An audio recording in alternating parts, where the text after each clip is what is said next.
ఆగ్రాలోని తెల్లటి పాలరాతి కట్టడాన్ని ప్రపంచం ప్రేమకు గుర్తుగా చూస్తుంది. పొగమంచులో ఆ పాలరాతిని చూసి, షాజహాన్కి ముంతాజ్పై ఉన్న ప్రేమను చూసి, ఆ అద్భుత శిల్పకళా వైభవాన్ని చూసి యునెస్కో దాన్ని ప్రపంచ వింతల్లో ఒకటిగా చేసింది.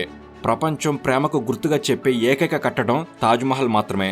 కానీ ఒకవైపు ఢిల్లీ కాలుష్యం ఆ పాలరాతి కట్టడాన్ని నల్లగా మారుస్తుంటే, మరొక వైపు కొంతమంది అది సమాధి కాదు, అది ఒక శివాలయం అంటూ నమ్మలేని, నిరూపించలేని మాటలతో తాజ్మహల్ చరిత్రని మరింత మసకబారుస్తున్నారు. తాజ్మహల్ కట్టి 372 సంవత్సరాలు అయితే అది శివాలయాన్ని కూల్చి కట్టారన్న వాదన పుట్టి 55 సంవత్సరాలు మాత్రమే అవుతుంది. కనుక ఈ మిస్టరీని ఛేదించే ప్రయత్నమే ఈ వీడియో. అసలు తాజ్మహల్ని తేజోమహల్ అన్న వాదన ఎందుకు వచ్చింది? దీనిని ఎవరు మొదలు పెట్టారు? అసలు అది తాజ్మహల్ కాదు తేజోమహలయం అనడానికి చూపించిన ఆధారాలేమిటి? ఈ విషయంపై supreme court archaeology survey of India ఏం చెప్పాయి? రండి, తాజ్మహల్ గురించిన నిజాల్ని, తేజోమహల్ అని నమ్మే నమ్మకాల గురించే పూర్తి విషయాల్ని మనం స్పష్టంగా ఈ వీడియోలో వివరంగా తెలుసుకుందాం. ఈ విషయంపై ముందుగానే మీ అభిప్రాయం ఏమిటి? తప్పకుండా కామెంట్స్లో తెలపండి. అండ్ ఇలాంటి మరెన్నో ఇన్ఫర్మేటివ్ వీడియోస్ని మీ కొరకు తెచ్చేందుకు మీ సపోర్ట్ వీడియోకి జస్ట్ లైక్ చేయండి చాలు. సో లేట్ చేయకుండా let's get into the video.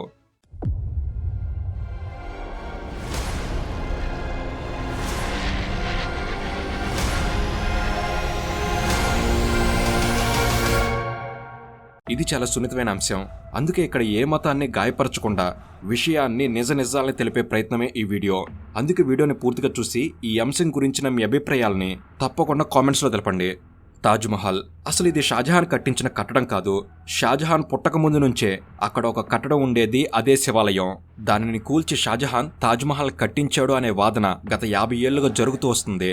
ఈ మధ్య కొన్ని సంవత్సరాలుగా ఈ వాదన కాస్త సద్దుమణిగింది అనుకుంటే, రీసెంట్గా బాలీవుడ్లో పరేష్ రావల్ నటించిన ద తాజ్ స్టోరీ అనే సినిమాతో మళ్ళీ ఈ అంశం తెరపైకొచ్చింది.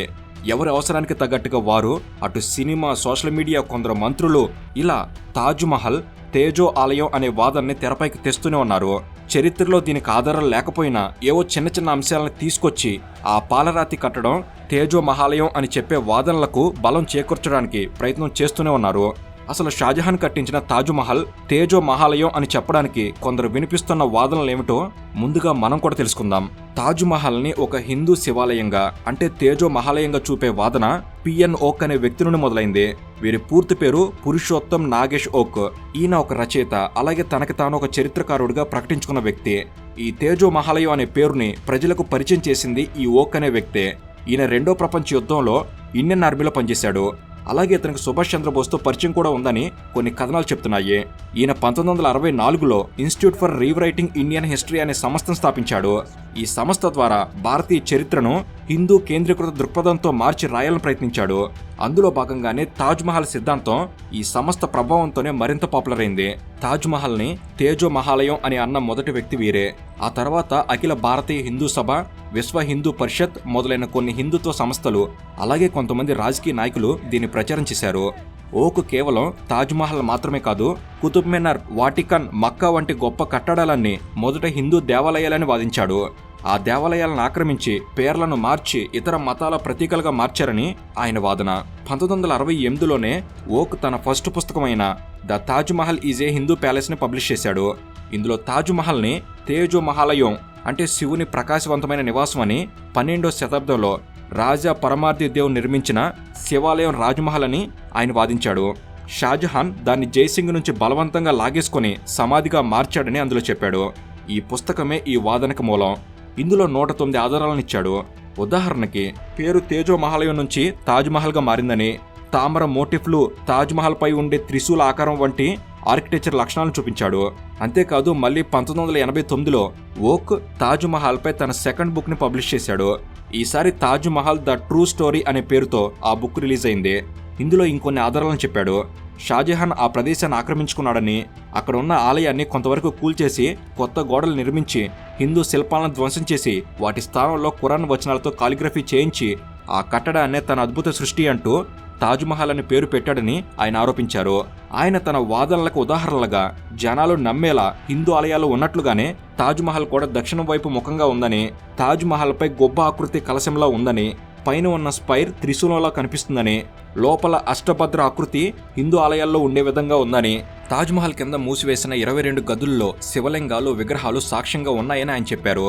ఆయన ఇన్ని వాదనలు చేసినప్పటికీ వాటిని నిరూపించడానికి ఆయన దగ్గర ఎటువంటి ఆధారాలు లేవు, ఏ డాక్యుమెంట్స్ లేవు, ఏ శాసనాలు లేవు, ఒక్క చారిత్రక రికార్డ్ కూడా లేదు. ఆయన చెప్పినవన్నీ తన నమ్మకాల ఆధారంగా కలిపి చెప్పినవే తప్ప నిజమైన నిర్ధారణ మాత్రం ఆయన వద్ద లేదు. అయితేనేం ఎక్కడ వివాదం ఉంటే అక్కడ జనాలకు ఆసక్తి ఉంటుంది కదా. అతని పుస్తకానికి మీడియా విపరీతమైన ప్రచారం ఇచ్చింది. దాంతో ఆ మాటలు దేశవ్యాప్తంగా చర్చకు దారితీశాయి. ఈ సిద్ధాంతం కొన్ని హిందుత్వ గ్రూపుల ద్వారా వ్యాప్తి చెందింది. ఇక 2000 సంవత్సరంలో ఓక్ భారత సుప్రీంకోర్టును ఆశ్రయించి తాజ్ మహల్ని హిందూ రాజు నిర్మించాడని ప్రకటించాలని పిటిషన్ వేశాడు. కానీ న్యాయమూర్తులు అతను సబ్మిట్ చేసిన డాక్యుమెంట్స్ని చెక్ చేసి అందులో ఊహలే తప్ప నిజమైన ఆధారాలు ఏమీ లేవని తేల్చారు. డాక్యుమెంట్లు లేవు, శిలా శాసనాలు లేవు, చరిత్ర రికార్డులు లేవు. అందుకే కోర్టు ఆ కేసుని మిస్కన్సీవ్డ్ అని స్పష్టంగా చెబుతూ కేసును కొట్టేసింది. ఆర్కియాలజికల్ సర్వే ఆఫ్ ఇండియా కూడా ఈ వాదనని తిరస్కరించి తాజ్ మహల్ 17వ శతాబ్దపు మొఘల్ నిర్మాణమే నిర్ధారించింది. ఇక కొన్ని సంవత్సరాల తర్వాత 2007లో ఓక్ చనిపోయాడు. అతను చనిపోయిన తర్వాత అతనితోనే ఈ తేజో మహాలయం అనే సిద్ధాంతం కూడా ముగిసిపోతుందని అందరూ అనుకున్నారు. కానీ రాను రాను అది కొత్త మలుపులు తిరిగింది, కొత్త అర్థాలను తెచ్చుకుంది. ఓక్ సిద్ధాంతాలు బుక్లోనే పరిమితం కాకుండా అతని ఆలోచనల్లో వాట్సాప్ మెసేజ్లు, టీవీ డిబేట్లు, ర్యాలీలలో ప్రసంగాలుగా మారిపోయాయి. అతని పిటిషన్ని ఇన్స్పిరేషన్గా తీసుకుని వేరే వాళ్ళు కూడా మీడియాలో ప్రచారం కోసమో, ఫేమ్ కోసమో అలహాబాద్ హైకోర్టులో కొత్త పిటిషన్లు వేశారు. అన్నిట్లో ఒకటే డిమాండ్, తాజ్ మహల్ని తేజో మహాలయంగా, శివాలయంగా ప్రకటించాలని. కానీ కోర్టుకి నమ్మకాలు కాదు, సాక్ష్యాలు, ఆధారాలు కావాలి. సరే, ఇక ఇప్పుడు నమ్మకాలు కాకుండా నిజాలతో నిండిన తాజ్ మహల్ యొక్క అసలు చరిత్ర గురించి మనం కూడా కాస్త తెలుసుకుందాం.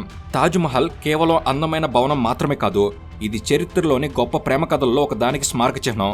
1612లో అర్జుమంద్ బాను బేగం అనే 15 ఏళ్ల అమ్మాయికి అక్బర్ మనవడైన 15 ఏళ్ల షాజహాన్తో పెళ్లి జరిగింది. బాను బేగం షాజహాన్కి 3వ భార్య. కానీ ఆమె అంటే అతనికి అపారమైన ప్రేమ. ఆ ప్రేమను అతని మాటల్లోనే కాదు, చేతుల్లో కూడా చూపించాడు. ఆమెకు ముంతాజ్ మహల్ అనే బిరుదును కూడా ఇచ్చాడు. అంటే ప్యాలెస్లో ఉన్నతమైనది అని అర్థం. ముంతాజ్ మహల్ షాజహాన్కి ఒక నమ్మకమైన విశ్వాసి, సలహాదారు. అందుకే ఆమె అతనితో పాటు మొఘల్ సామ్రాజ్యం అంతటా సైనిక ప్రచారంలో కూడా ప్రయాణించేది. ఈ జంటకి మొత్తం 14 మంది పిల్లలున్నారు. 1631లో తన 14వ బిడ్డను కనే టైంలో ముంతాజ్ షాజహాన్ని విడిచి ఈ లోకాన్ని వదిలి వెళ్ళిపోయింది. అలా ఆమె మరణంతో షాజహాన్ తీవ్ర విషాదంలో మునిగిపోయాడు. ఆ దుఃఖంతో అతను 2 ఏళ్ల పాటు రాజకోట్ను మూసివేశాడు. ఆమె మరణాన్ని తలుచుకుంటూ పూర్తిగా బాధలో మునిగిపోయాడు. అప్పుడే ఆయన తమ ప్రేమకు గుర్తుగా శాశ్వతంగా నిలిచిపోయే, ప్రపంచం ఇంతకు ముందు ఎన్నడో చూడని ఒక అద్భుతమైన సమాధిని నిర్మించాలనుకున్నాడు. మరి ఇంత గొప్ప కళ సాకారం కావాలంటే దానికి ముందుగా భూమి అవసరం. తాజ్ మహల్ నిర్మాణానికి ఉపయోగించిన భూమి గురించి చరిత్రపరంగా స్పష్టమైన ఆధారాలు ఉన్నాయి. ఈ భూమి షాజహాన్ కాలంలో రాజా జైసింగ్ 1 యాజమాన్యంలో ఉండేది. ఈ భూమి మొదట రాజా మాన్సింగ్కి చెందింది. రాజా మాన్సింగ్ అక్బర్ దగ్గర జనరల్గా పనిచేసేవాడు, సన్నిహితుడు కూడాను. అతను జైపూర్ రాజవంశానికి చెందిన కచ్వాహా రాజపుత్రుడు. రాజా మాన్సింగ్ మామగారు హక్కాబాయి అక్బర్ యొక్క భార్య. అంటే మొఘల్ కుటుంబం రాజా మాన్సింగ్ వంశం రాజకీయ మిత్రులు మాత్రమే కాదు, వివాహ బంధాలతో బంధువులు కూడా. ఇక తాజ్మహల్ నిర్మించిన భూమి ఆగ్రా దక్షిణ భాగంలో యమునా నది ఒడ్డున సుమారు 42 ఎకరాల విస్తీర్ణంలో ఉంది.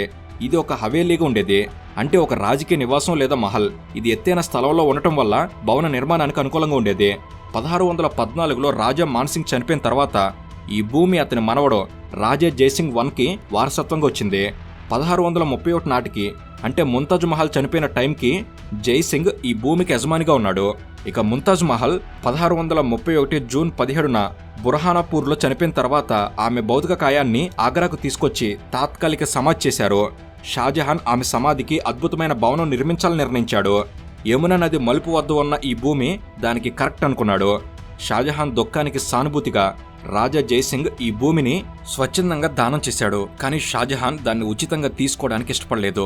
దానికి బదులుగా మొఘల్ క్రౌన్ ఎస్టేట్కి చెందిన 4 హవేలీలు జైసింగ్కి ఇచ్చాడు. అంతేకాదు ఆగ్రా మధ్యలో కూడా ఒక పెద్ద మహల్ కూడా ఇచ్చాడని కొన్ని ఆధారాలు చెప్తున్నాయి. ఇక తాజ్మహల్ నిర్మాణం 1632లో మొదలైన భూమి లావాదేవీలు మాత్రం 1633 డిసెంబర్ 28న పూర్తయ్యాయి. ఈ భూమి ఒప్పందం కోసం 2 కుటుంబాల పక్షాలు అధికారికంగా ఒక డాక్యుమెంట్పై సంతకం చేశారు. ఆ డాక్యుమెంట్ ఈ రోజుకి జైపూర్ ప్యాలెస్ ఆర్కైవ్స్లో ఉంది. ఆ పత్రంలో ఇప్పుడు తాజ్మహల్ ఉన్న ప్లేస్లో హవేలీ ఉండేదని చాలా స్పష్టంగా ఉంది. ఇక్కడ హవేలీ అంటే రాజమహల్ లేదా రాజసౌధం. ఆధారాల ప్రకారం ఇక్కడ ఎలాంటి ఆలయం లేదు. ఓక్ చేసిన వాదనలకు దగ్గరగా ఇక్కడ అసలు ఎలాంటి ఆలయాలు కూల్చలేదు, ఎలాంటి విగ్రహాలను ధ్వంసించలేదు. ఇక ఓక్ వాదనలో మరొక అంశం, తాజ్ మహల్ ఒకప్పుడు శివాలయం అని చెప్పి ఒక శాసనం ఉందని ఆయన చెప్పాడు. ఆ శాసనాన్ని షాజహాన్ దొంగిలించి లక్నో మ్యూజియంలో దాచేశాడని ఆరోపించారు. ఇక్కడ అసలు నిజం ఏంటంటే ఆ శాసనం నిజంగానే ఉంది, కానీ అది తాజ్మహల్ది కాదు. అది తాజ్మహల్కి 70 కిలోమీటర్ల దూరంలో ఉన్న బటేశ్వర్ ప్రాంతంలోని శాసనం. 1892లో వచ్చిన ప్రభుత్వ పురావస్తు పత్రిక ఎపిగ్రాఫియా ఇండికా ప్రకారం ఆ శాసనం 1195 ఏడీకి చెందింది. కానీ ఓక్ చెప్పినట్టు 1155 ఏడీకి చెందింది కాదు.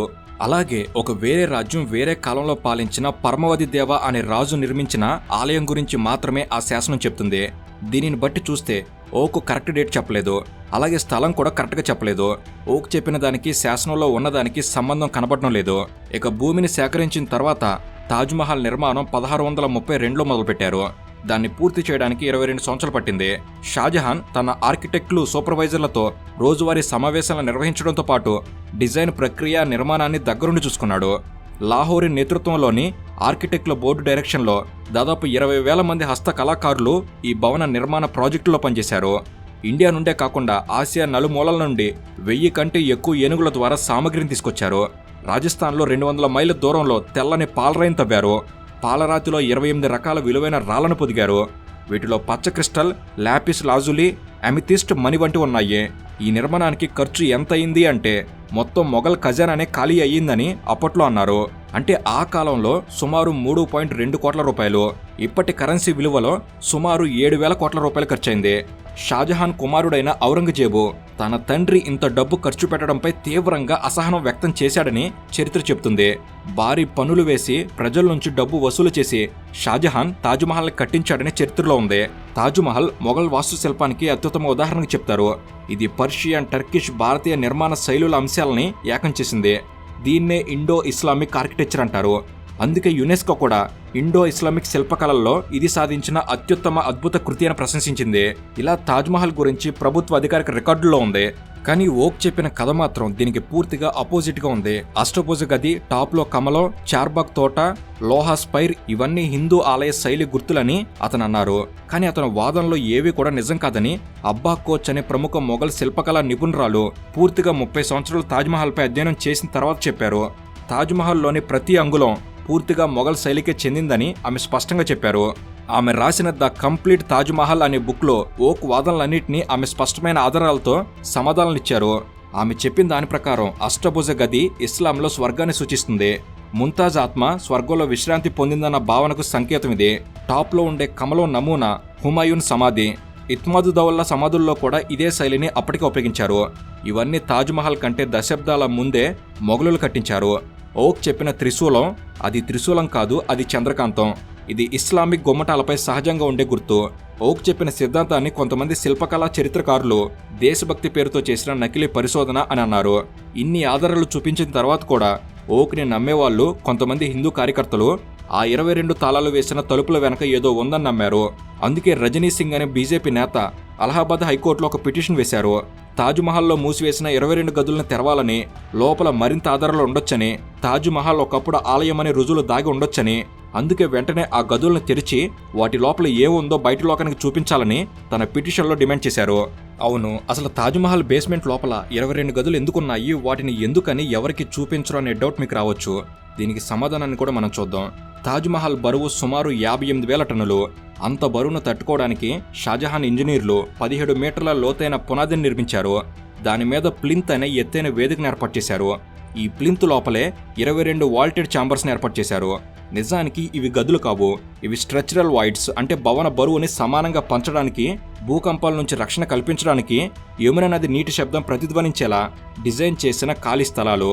ఇవి మొత్తం 2 అంతస్తుల్లో ఉంటాయి. ఇవి ఎప్పటి నుంచో మూసున్నాయి, ఎందుకంటే అవి నిర్మాణ ప్రయోజనం కోసమే కానీ ఉపయోగించే గదులు కావు కాబట్టి. ఇంకొక విషయం ఏమిటంటే ఈ గదుల్ని శాశ్వతంగా ఏమీ మూసేయలేదు. ఆర్కియాలజికల్ సర్వే ఆఫ్ ఇండియాకు చెందిన వర్కర్స్ అవసరమైనప్పుడు లోపలికి వెళ్లి పగులు రిపేర్ చేస్తారు, గోడలపై మళ్లీ ప్లాస్టర్ వేస్తారు, నిర్మాణానికి తుప్పు తేమ పట్టకుండా కాపాడతారు. అలా 1945, 1950ల్లో బ్రిటిష్ ఇంజనీర్లు అలాగే ఏఎస్ఐ అధికారులు మెయింటెనెన్స్ కోసం కొన్ని గదులు తెరిచారు. అప్పుడు అందులో ఏమీ లేదు, పూర్తిగా ఖాళీ. ఇక 1974లో కూడా పెన్సిల్వేనియా యూనివర్సిటీకి చెందిన అమెరికన్ ప్రొఫెసర్ మార్విన్ ట్రాచిస్టన్బర్గ్ తాజ్మహల్ ఆర్కిటెక్చర్పై పరిశోధన చేస్తూ ఈ గదిలో ఫోటోలు తీశాడు. ఆ ఫోటోలలో ఖాళీ ఇటుక గోడలు, ధూళి మాత్రమే కనిపించింది. ఇక 2000-2002లో ఏఎస్ఐ మళ్లీ కొన్ని గదులు తెరిచి శుభ్రం చేసింది. అప్పుడు కూడా ఏ విగ్రహాలు లింగాలు లేవు. ఇక 2017-18లో సుప్రీంకోర్టు ఆదేశాల మేరకు ఏఎస్ఐ అఫిడవిట్ ఇచ్చింది. ఈ 22 గదులు నిర్మాణ డిజైన్లో భాగమే, ఎలాంటి హిందూ లేదా ఇతర మత చిహ్నాలు లేవు అని ఇచ్చింది. అవి ఖాళీ స్థలాలు మాత్రమే స్పష్టంగా చెప్పింది. ఈ అఫిడవిట్ ఇప్పటికీ పబ్లిక్ డొమైన్లో ఉంది. నిజానికి ఈ 22 ఖాళీ స్థలాలు ఆర్కిటెక్చరల్ డ్రాయింగ్స్లో స్పష్టంగా ఉన్నాయి. ఇవి రహస్యంగా ఏమీ లేవు. అందుకే 2000, 2017, 2022లో ఈ గదుల గురించి వేసిన పిటిషన్లను సుప్రీంకోర్టుతో పాటు అలహాబాద్ హైకోర్టు కూడా కొట్టేసింది. తాజ్మహల్ కింద 22 గదులు అనేవి ఖాళీ ఆర్కిటెక్చరల్ స్థలాలు మాత్రమే. ఎప్పుడో తెరిచి చూశారు, ఫోటోలు తీశారు, ఎలాంటి శివలింగాలు, విగ్రహాలు, రాతపత్రులు లేవు. ఇది రహస్యం అయితే కాదు, అవి నిర్మాణ డిజైన్లో భాగం. కాబట్టి 22 గదుల్లో శివలింగాలు దాచారు అనేది పూర్తిగా అవాస్తవం, అలాగే ఆధారాలు లేని ప్రచారం మాత్రమే. మరి ఇంతలా చెప్తున్నారు కదా, ఈ 22 గదుల్లోకి పర్యాటకుల్ని ఎలా చేయొచ్చు కదా అని చాలామంది అడిగారు. చేయొచ్చు, కానీ ఆ గదులు తాజ్మహల్ స్ట్రక్చర్ని కాపాడడానికి ఉన్నవి. వాటిలోకి రోజు తాజ్మహల్ని చూడడానికి వచ్చే లక్షల మందిని ఎలా చేస్తే నెమ్మదిగా నిర్మాణం దెబ్బతినే అవకాశం ఉంది. తాజ్మహల్ గోడలకు పగుళ్ళు వచ్చే అవకాశం ఉంటుంది. అందుకే ఈ గదుల్లోకి పర్యాటకుల్ని ఎలా చేయరు. ఇక మరొక ఆధారమైన కార్బన్ డేటింగ్ పరీక్ష దగ్గరకొద్దాం. న్యూయార్క్లోని ప్రాట్ స్కూల్ ఆఫ్ ఆర్కిటెక్చర్లో పనిచేసే ప్రొఫెసర్ మార్విన్ మిల్స్ అనే వ్యక్తి తాజ్మహల్ నదివైపు ఉన్న ఒక తలుపు నుంచి ఒక చిన్న వుడ్ శాంపిల్ తీసుకుని దానిపై కార్బన్ 14 పరీక్ష చేశాడు. కార్బన్ డేటింగ్ అంటే మొక్కలు, చెట్లు, జంతువుల అవశేషాల వంటి వాటిపై ఐసోటోపుల్ని, క్షయాన్ని కొలిసి వయసుని శాస్త్రీయంగా ఖచ్చితంగా గుర్తించే పద్ధతి. అందుకే అతను ఆ తలుపులో నుంచి చిన్న ముక్కను తీసుకుని పరీక్షకు పంపించాడు. దాని రిజల్ట్ ఆ చెక్క షాజహాన్ కాలానికంటే సుమారు 300 సంవత్సరాలు పాతదిగా కనిపించింది. ఈ ఫలితాల ఆధారంగానే తాజ్మహల్ పాత శివాలయం అని, షాజహాన్ కేవలం మార్బుల్ కవరింగ్ చేశాడని పిఎన్ ఓక్, స్టీఫెన్ నాఫ్ వంటి వారు ప్రచారం చేశారు. ఇది 1989 ఓక్ పుస్తకం తాజ్మహల్ ద ట్రూ స్టోరీలో దీన్నే తన వాదనకు ఆధారంగా చూపించారు. కానీ ఇక్కడే అసలు కథ ఉంది. ప్రొఫెసర్ మిల్స్ అతను నిజంగా తాజ్మహల్ నుంచి తీసిన చెక్క నమూనాపై కార్బన్ పరీక్ష చేయించానని ఒక ఇంటర్వ్యూలో ఒప్పుకున్నాడు. కానీ ఆ ఫలితం తాజ్మహల్ వయసు గురించి ఖచ్చితమైన నిర్ణయానికి రావడానికి సరిపోదని అన్నాడు. ఎందుకంటే చెక్క లాంటి జైవ పదార్థాల విషయంలో ఆ చెట్టు ఎప్పుడు కోసారో మాత్రమే కార్బన్ పరీక్ష చెబుతుందని, కానీ ఆ చెక్కను ఎప్పుడు నిర్మాణంలో వాడారో చెప్పలేమని అతను చెప్పాడు. ఇక్కడ మరొక ముఖ్య విషయం, అతను తన పరిశోధన ఫలితాలను ఎక్కడ ప్రభుత్వానికి సమర్పించలేదు, శాస్త్రీయ జర్నల్స్లో కూడా పబ్లిష్ చేయలేదు. అది కేవలం అతని వ్యక్తిగత పరిశోధన మాత్రమే, అధికారిక అధ్యయనం కాదు. అంతేకాదు ఆ చెక్క నమూనా అసలు తాజ్మహల్ మొదటి తలుపు నుంచే తీసుకున్నాడని కూడా తెలియదు. ఎందుకంటే అది తర్వాత మార్చిన రీప్లేస్మెంట్ డోర్ నుంచి తీసుకున్నది కూడా కావచ్చు. అందుకే ఆ కార్బన్ డేటింగ్ పరీక్ష ద్వారా తాజ్మహల్ ఆలయం అని నిరూపించడం అసలు సాధ్యం కాదు. 1652లో ఔరంగజేబు రాసిన లేఖలో కూడా ఒక విషయం స్పష్టంగా ఉంది. అందులో తాజ్మహల్లో పై అంతస్తులో ఉన్న గదులు షాజహాన్ కాలంలోనే అప్పటికే చాలా పాతవైపోయి మరమ్మతులు, మార్పులు చేయాల్సి వచ్చిన పరిస్థితి వచ్చిందని చెప్పాడు. కార్బన్ డేటింగ్ ఆధారంగా తాజ్మహల్ని షాజహాన్ కట్టలేదు అనే వాదనలో నిజం ఉందని ఖచ్చితంగా చెప్పలేము. Archaeology survey of India, supreme court ఎన్నిసార్లు చెప్పినా అసలు డౌట్ లేవనెత్తిన ఓక్ అనే వ్యక్తి చనిపోయినా కూడా ఇంకా చాలా మంది తాజ్మహల్ని షాజహాన్ శివాలయాన్ని కూల్చి కట్టాడని నమ్ముతున్నారు. నిజానికి మొఘలుల పాలనలో కొన్ని ఆలయాల్ని కూల్చారనడంలో ఎలాంటి సందేహం లేదు. దీనికి ఆధారాలు కూడా ఉన్నాయి. ఢిల్లీలోని క్వత్ ఉల్ ఇస్లాం మసీదుని 27 హిందూ, జైన ఆలయాల రాళ్లతో కట్టారు. బాబ్రీ మసీదుని రామజన్మభూమి ప్రదేశంపై నిర్మించారు. వారణాసిలో గ్యాన్వాపి మసీదుని ఔరంగజేబు కాశీ విశ్వనాథ ఆలయాన్ని కూల్చి ఆ స్థానంలో కట్టాడు. ఎలా అయితే ఔరంగజేబు ఆలయాల్ని కూల్చి మసీదులను కట్టించాడో అలాగే షాజహాన్ కూడా శివాలయాన్ని కూల్చి తాజ్మహల్ని కట్టాడని ప్రజల్లో సహజంగానే ఒక డౌట్ వస్తుంది. కానీ చరిత్ర అనేది అంచనాలతో కాకుండా చరిత్ర ఆధారాలపై నడుస్తుంది. కానీ తాజ్మహల్ నిజం, భక్తి అండ్ రాజకీయాల మధ్య నలిగిన ఒక మహాకథ అయింది. ఎందుకంటే కొంతమంది ఫేమ్ కోసమో, రాజకీయాల కోసమో, కోట్ల రూపాయల కోసమో లేదా హిందుత్వవాది అనే ముద్ర కోసమో నిజాలు గ్రహించకుండా కోట్ల మంది ప్రజల ఆలోచనలపై ప్రభావం చూపే అంశంపై కనీస పరిశోధన చేయకుండా ముందుకెళ్తున్నారు. ఒకవేళ అలాంటి వారు నిజంగా చరిత్ర గురించి చెప్పాలి అనుకుంటే రామ జన్మభూమి కథ గురించి చెప్పొచ్చు. ఎందుకంటే అది నిజంగా శతాబ్దాల పోరాట కాదా, ఎన్నో తరాల భక్తుల విశ్వాసం, ఎన్నో న్యాయ పోరాటాలు, కష్టాల తర్వాత చివరకు వెలుగులోకి వచ్చిన ఒక నిజం. ఆ కథను సినిమాగా, బుక్గా చూపిస్తే అది చరిత్రకి, భక్తికి నిజమైన గౌరవం అయ్యేది. కానీ దాన్ని పక్కకు పెట్టి తాజ్మహల్ ఒక ఆలయం, అది నిజానికి తేజో మహాలయం, శివాలయం కూల్చి అక్కడ సమాధి కట్టారు అంటూ నిరూపితం కాని ఆధారాలతో బుక్స్లో, సోషల్ మీడియాలో, సినిమాల్లో చూపిస్తున్నారు. కానీ అసలు నిజం ఏంటంటే తాజ్మహల్ ఒక సమాధి. అది మొఘల్ చక్రవర్తి షాజహాన్ తన ప్రియతమ భార్య ముంతాజ్ మహల్ కోసం నిర్మించిన ప్రేమ స్మారక చిహ్నం. అక్కడ టెంపుల్ లేదు, పూజలు జరిపిన చరిత్ర లేదు, శతాబ్దాలుగా పూజలు కొనసాగిన సాంప్రదాయం లేదు. అది కేవలం ఒక స్మృతి స్థలం, ఒక సమాధి మాత్రమే. కానీ కొంతమంది అవకాశవాదులు కెమెరాల ముందు సోషల్ మీడియా కోసం స్టేజ్ పూజలు చేస్తున్నారు. ఒక సమాధి స్థలాన్ని దేవాలయంగా చూపించాలని చూస్తున్నారు. బాబ్రీ మసీద్ అనేది చాలా పాతది. తాజ్మహల్ కన్నా అనేక శతాబ్దాల ముందు కట్టారు. అయినా అక్కడ పరిస్థితి ఎలా ఉండేదంటే ఆలయం కూల్చిన తర్వాత కూడా స్థానిక ప్రజలు అదే స్థలంలో నిరంతరం పూజ చేస్తూనే ఉన్నారు. కెమెరాల కోసం కాదు, సోషల్ మీడియా కోసం కాదు, ఫేమ్ కోసం అసలే కాదు, కేవలం భక్తి కోసం, ఆ రాముని కోసం. తరాలు మారిన వారి భక్తి మాత్రం మారలేదు. తరతరాలుగా అదే చోట పూజ కొనసాగింది.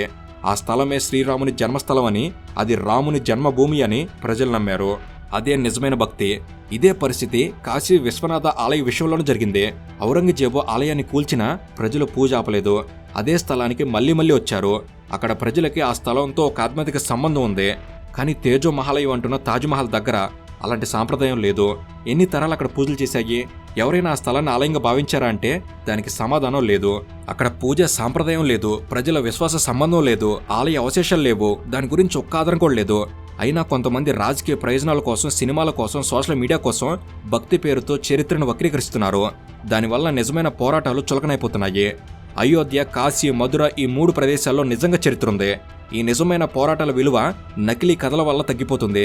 అందుకే ఆర్కియాలజికల్ సర్వే ఆఫ్ ఇండియా చరిత్ర పరిశోధకులు, నిపుణులు ఈ నిజాలను కాపాడుతున్నారు. ఎందుకంటే చరిత్ర భావోద్వేగాలకు లొంగకూడదు. అది నిజాల మీద నిలబడాలి. నిజాలను ఆధారంగా తీసుకుని ఆలోచించాలే తప్ప భావోద్వేగాలతో, రాజకీయ ఆకర్షణలతో నిజాలను పక్కన పెట్టకూడదు. చరిత్ర నమ్మకాలతో కాదు, ఆధారాలతో నిలబడుతుంది. చివరగా తాజ్మహల్ ఆలయం కాదు, దొంగిలించిన నిర్మాణం అసలే కాదు, అది ప్రేమతో నిర్మించిన సమాధి మాత్రమే. అందుకే ఆ తెల్లటి పాలరాతి కట్టడాన్ని ప్రేమకు గుర్తుగా ఈ లోకంలో మిగిలిపోనిద్దాం. సో ఇది ఫ్రెండ్స్, ఈ విషయంపై మీ అభిప్రాయం ఏమిటి తప్పకుండా కామెంట్స్లో తెలపండి. ఇలాంటి మరెన్నో ఇన్ఫర్మేటివ్ వీడియోస్ని ఇక్కడ నుంచి వెంటనే తీసుకురాబోతున్నాం. ప్రతిదీ మీ వరకు చేరేందుకు, ఏది మిస్ కాకుండా ఉండేందుకు మన తెలుగు నాలెడ్జ్ కుటుంబంలో మీరు భాగం కండి. సబ్స్క్రైబ్ చేసుకుని సపోర్ట్ చేయండి. Thank you for watching. Have a good day.